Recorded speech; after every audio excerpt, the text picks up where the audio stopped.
Good morning. It's me Simon, YouTube channel. Simon Varghese Instagram, Simon Varghese Facebook.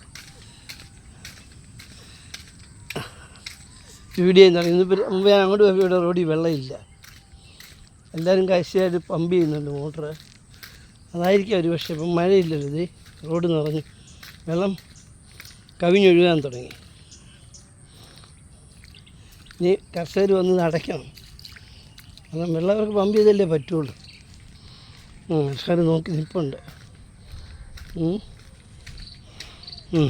Okay, അപ്പം ഇന്ന് നിങ്ങളുമായിട്ട് സംവദിക്കാൻ പോകുന്നത് അല്പം സുവിശേഷമാണ്. അതും വേണ്ടേ? അതും വേണം. 1 കൊരിന്തോസ് 13-ാം അധ്യായം 1 മുതൽ 13 വരെ വാക്യം. അത് നിങ്ങളൊന്ന് വായിക്കും. ഇപ്പോൾ എന്നെ കേൾക്കുന്ന പല സമുദായക്കാരുണ്ട്, പല കാത്തലിക്സ് ഉണ്ട്, ക്രിസ്ത്യൻസ് ഉണ്ട്, പെന്തക്കോസ് ഉണ്ട്, എല്ലാ വിഭാഗപ്പെട്ട ജനങ്ങളുമുണ്ട്. ഒന്ന് POC ബൈബിൾ ഡൗൺ. നിങ്ങൾക്ക് ബൈബിൾ വീട്ടിലില്ലെങ്കിൽ POC ബൈബിൾ എന്ന് പറഞ്ഞടിച്ചാൽ കാത്തലിക്സിൻ്റെ POC ബൈബിൾ വരും. അതിൽ 13-ാം അധ്യായം എടുക്കണം. 1 കൊരിന്തോസ് 1 മുതൽ 13 വരെ വാക്യം വായിക്കുക. നിങ്ങൾ ആരാണെന്ന് മനസ്സിലാകും. നിങ്ങൾ എങ്ങനെ ജീവിക്കണമെന്ന് മനസ്സിലാകും. ജീവിതത്തിൻ്റെ ആ അർത്ഥം മനസ്സിലാകും. അപ്പോൾ നമുക്ക് ശക്തമായി മുമ്പോട്ട് പോകാൻ കഴിയും. വേണ്ട പമ്പ് ചെയ്യുക, വെള്ളം പോയിക്കൊണ്ടിരിക്കുക. ഇപ്പോൾ കർഷകർ വന്ന് തടയും. യെസ്, ഇതിപ്പോൾ കഴിഞ്ഞ പ്രാവശ്യം ഇട്ടുപോലെ മണ്ണിയാക്കി ഇടേണ്ടി വരും അല്ലേ? ഇത് ഓവർഫ്ലോ അല്ലേ? അല്ല മഴയുടെ അല്ലല്ലോ, ആണോ? അല്ല പമ്പ് ചെയ്യുന്നുണ്ട് രണ്ടിടത്തും അല്ലേ? എനിക്ക് ഞാൻ അങ്ങോട്ട് പോയപ്പോൾ വെള്ളം ഇല്ലായിരുന്നു. യെസ്. അപ്പോൾ ഇന്നിപ്പം ജോലിക്ക് ഇറങ്ങുന്നില്ലേ? ഞാൻ വിചാരിച്ചു ഇനി മടിച്ച് നിൽക്കുകയാണോ? ഓക്കെ ഫ്രണ്ട്സ്, അപ്പോൾ അത് 13-ാം അധ്യായം 1 മുതൽ 13 വാക്യം വായിക്കും. 1 കൊരിന്തോസ്. ഞാനിത് വായിച്ച് അതിൻ്റെ 3-4 വചനം, 1 മുതൽ 3 വരെ വചനങ്ങൾ ഇംഗ്ലീഷും മലയാളവും എന്നും ബൈബിൾ എഴുതും. ഞാൻ കുറച്ച് 1, 2, 3 വാക്യങ്ങളെ എഴുതുന്ന ഇംഗ്ലീഷിലുള്ളത് തന്നെ മലയാളത്തിൽ എഴുതും. കാരണം ഭാഷ പഠിക്കാം. ഏറ്റവും സൂപ്പർ ലാംഗ്വേജാണ് ഇംഗ്ലീഷ് ബൈബിൾ. ഉണ്ടത് ഞാൻ പഠിക്കുന്നുണ്ട്. അപ്പോൾ അത് കണ്ടു എഴുതി വരികയായിരുന്നു. അപ്പോൾ എനിക്ക് തോന്നുന്നു നിങ്ങളോടൊന്ന് ഷെയർ ചെയ്യണം. കാരണം നമ്മൾ അപ്പോസ്തലന്മാരായാലും കൊള്ളാം, പ്രോഫിറ്റ്സ് ആയാലും കൊള്ളാം, ആരായാലും കൊള്ളാം, സ്നേഹമില്ലെങ്കിൽ ചിലമെന്ന് ചെങ്ങോലയോ അല്ലെങ്കിൽ അതാണ് പറയുന്നത്. അതായത് നമ്മൾ സ്നേഹമില്ലെങ്കിൽ ഒന്നുമല്ല, വെറുതെ ഷോ മാത്രമാണ്. ഞാൻ ഇന്നലെ ചെറുതായി സൂചിപ്പിച്ചു, ഒരു കമ്പാഷനേറ്റ് ലവ്. ചിലരെ വിളിച്ചു അതിൻ്റെ മീനിങ് എന്നാണ്. അത് ആർട്ടിഫിഷ്യൽ ഇൻ്റലിജൻസിലോ അല്ലെങ്കിൽ ഗൂഗിളിൽ കയറിയിട്ട്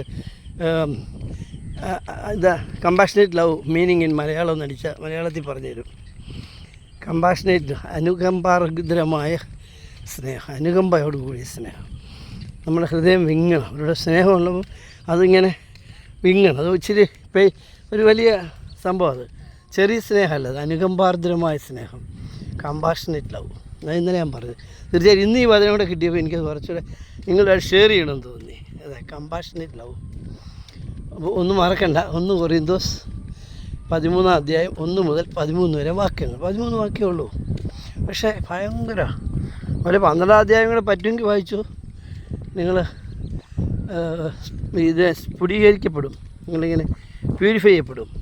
ഓക്കെ, നമ്മുടെ ജീവിതത്തിൽ നമ്മൾ നോക്കിക്കാണുന്ന കാര്യങ്ങൾ പോസിറ്റീവായിട്ട് കാണുകയാണെങ്കിൽ ജീവിതത്തിൽ അത് വലിയ ഗുണം ചെയ്യുന്നതാണ് എൻ്റെ ഒരു അനുഭവം. ഞാൻ പല ഗവൺമെൻറ് ഓഫീസിൽ 35 വർഷം ജോലി ചെയ്ത ആളാണ്. പലതരത്തിലുള്ള പരീക്ഷണങ്ങളും പ്രശ്നങ്ങളും അഭിമുഖീകരിച്ചിട്ടുള്ള ആളാണ്. അവിടെ ഒന്നും തളരാതെ വീഴാതെ സന്തോഷമായിട്ട് നമ്മൾ മുമ്പോട്ട് പോയി. അവസാനം പെൻഷനായി. 1 രൂപ പോലും തിരിച്ചടച്ചില്ല.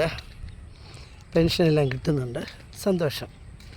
പലരും പൈസയൊക്കെ തിരിച്ചടച്ചു പോകും. ഞാൻ 1 രൂപ, ഞാൻ നിയമം വിട്ടൊരു കാര്യം ചെയ്യത്തില്ല. അതുകൊണ്ട് തന്നെ എന്നെ എല്ലാവർക്കും അത്ര ഇഷ്ടമൊന്നും അല്ലായിരുന്നു. എത്ര വലിയ ആൾ മന്ത്രി പറഞ്ഞിട്ട് പോലും ഞാൻ ചെയ്യാത്ത കാര്യങ്ങളുണ്ട്. പിന്നെ അവർ നമ്മളെ ട്രാൻസ്ഫർ ചെയ്ത് വേറെ ആളെ കൊണ്ടുവന്ന് ചെറിയ കാര്യം നടത്തും, ആയിക്കോട്ടെ. ഞാൻ ചെയ്തിട്ടില്ല. നിയമം എന്ന് പറഞ്ഞാൽ എല്ലാവർക്കും ഒരുപോലുള്ളതല്ലേ. അതായത് സൈമൺ മോറിസിൻ്റെ നിയമം, തങ്കപ്പന് വേറൊരു നിയമം, ഇസഹാക്കിന് വേറെ, അങ്ങനെയല്ലല്ലോ. എല്ലാവർക്കും നിയമം ഒന്ന് തന്നെയാണ്. അങ്ങനെ വിശ്വസിക്കുന്നൊരു ആളായിരുന്നു ഞാൻ. അപ്പം എൻ്റെ ജോലിയിൽ എപ്പോഴും അങ്ങനെ ഒരു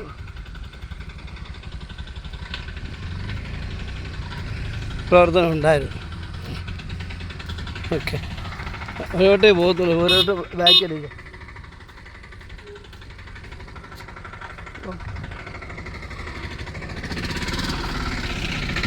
ഞാൻ സ്നേഹം, സാഹോദരി എന്നൊക്കെ പറഞ്ഞണ്ട അനുകമ്പാർദ്രമായ സ്നേഹത്തിനൊരു ഉദാഹരണമല്ലേ. അല്ലെ അത് മുഴുവൻ റിവേഴ്സ് എടുക്കേണ്ടി വന്നേനെ. ഓക്കെ, അപ്പോൾ നമ്മുടെ ജീവിതം ആഹ്ലാദപരമായിട്ട് പോട്ടെ.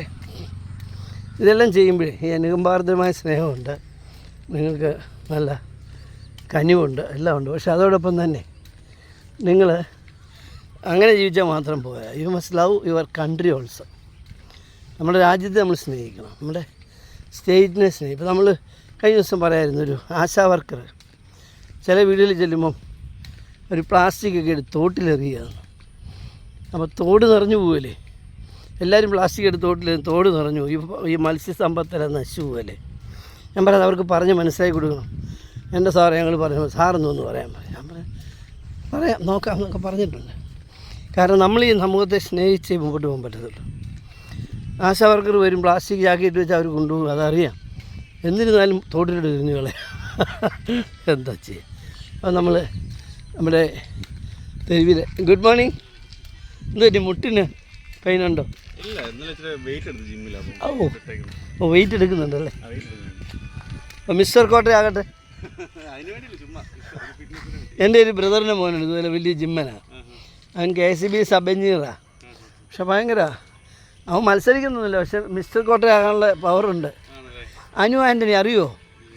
അവനാ നമ്മുടെ ഐഡയുടെ അവിടെയുള്ള ഗുഡ് മോർണിംഗ് സാർ, ഐഡയുടെ അവിടെയുള്ളൊരു ഇതുണ്ട്, അവിടെ പോകുന്നത് ജിമ്മിൽ. ഒത്തിരി വർഷമായിട്ട് ചെയ്യുന്നുണ്ട്. Very good, keep it up. അപ്പോൾ നമ്മൾ ചെടികളൊക്കെ നമ്മൾ വെച്ച് പിടിപ്പിക്കണം. നമ്മൾ ഓർക്കണം, നമ്മുടെ നാട് സുന്ദരമാണ്, നമ്മൾ സുന്ദരമാകണ്ടേ. നമ്മുടെ ഭവനം സുന്ദരമാണ്, നമ്മൾ സുന്ദരമാണ്. നമ്മുടെ നാട്ടിൻപുറത്തെ റോഡുകൾക്കരികിൽ ചെടികളൊക്കെ വെച്ച് പിടിപ്പിക്കുക, അതൊക്കെ പരിരക്ഷിക്കുക. അവിടെ ഒരു പൂച്ചയോ പട്ടിയോ കത്തി കിടന്നാൽ അതിനെ കുഴിച്ചിടുക. കുഴിച്ചിടുമ്പോൾ അതിന് ഫോട്ടോ എടുത്തിട്ട് കുഴിച്ചിട്ടാൽ മുനിസിപ്പാലിറ്റിയിൽ നിന്ന് നിങ്ങൾ പറയുന്ന പൈസ കിട്ടും കേട്ടോ. ഞാൻ പഞ്ചായത്ത് സെക്രട്ടറി ആയിരുന്നപ്പോൾ എലിയെ കുഴിച്ചിട്ടിട്ട് ആൾ വരും. അപ്പോൾ ഞാനതിന് പൈസ കൊടുക്കില്ല. ഞാൻ വിളിച്ച് പറയും ഇന്നടുത്തൊരു പട്ടിയാണ് കുഴിച്ചിട്ട്, അവർ കുഴിച്ചിട്ട് അതായത് നമുക്കതിന് കണക്കില്ല, എത്ര രൂപ വേണമെങ്കിലും കൊടുക്കാം. ഒരു ബോഡി ഒരിക്കൽ ക്രിമേറ്റ് ചെയ്യാൻ വേണ്ടി ഞാൻ 20,000 രൂപ കൊടുത്തിട്ടുണ്ട്. ഒരു മനുഷ്യൻ്റെ ബോഡിയാണ്, അത് അഴുകിപ്പോയി. പോലീസ് വന്നു, അത് കണ്ടെടുത്ത് നമ്മൾ തന്നെ വാരിപ്പിച്ചൊക്കെ വെച്ച് കൊടുത്തു. അവർ കൊണ്ടുപോയി പോസ്റ്റ്മോർട്ടം ചെയ്തു, തിരിച്ചു നമ്മളെ തന്നെ ഏൽപ്പിച്ചു. നമ്മളത് സംസ്കരിപ്പിച്ചപ്പം അത് ചെയ്തയാൾക്ക് 20,000 രൂപ ഒരു തുകയല്ല, പക്ഷെ നമ്മൾ 20,000 കൊടുത്തു. ഞാൻ പറയാം, അതുപോലെ പൂച്ച എലിയൊക്കെ കുഴിച്ചിടാൻ 500 രൂപ 1000 രൂപയൊക്കെ കൊടുക്കാം. ഇനി 2000 ആണ്, 2000 കൊടുക്കും. ചില സ്റ്റീപ്പായിട്ട് കുന്നുംപുറത്താണ് ഇത് ചെയ്യുന്നതെങ്കിൽ കുഴി വെട്ടാൻ, അപ്പോൾ അങ്ങനെയാണെങ്കിൽ 2000 കൊടുക്കും, അതിന് കുഴപ്പമില്ല. കണക്കില്ല.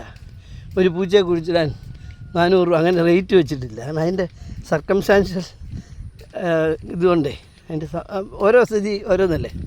അപ്പോൾ ഞാൻ പറയാം അങ്ങനെ ചെയ്യുക. ഒരു വീഡിയോ എടുക്കുക, അല്ലെങ്കിൽ ഫോട്ടോ എടുക്കുക, കൊണ്ട് സെക്രട്ടറിക്ക് ഒരു അപേക്ഷ കൊടുത്താൽ 2 സാക്ഷ്യം വെച്ച് കൊടുത്താൽ അപ്പം തന്നെ പൈസ. കാരണം അവർ പറയാതെ ചെയ്യുന്നതുകൊണ്ടാണ്. നീ വിളിച്ച് പറയാം സൈമൺ ഇന്നത് ചെയ്യുമെന്ന് പറഞ്ഞാൽ ഞാൻ ചെയ്താൽ ആ സാക്ഷ്യമൊന്നും വേണ്ട, ബില്ല് കൊടുത്താൽ മതി. Okay, all the best, have a fantastic positive day. Praise of God.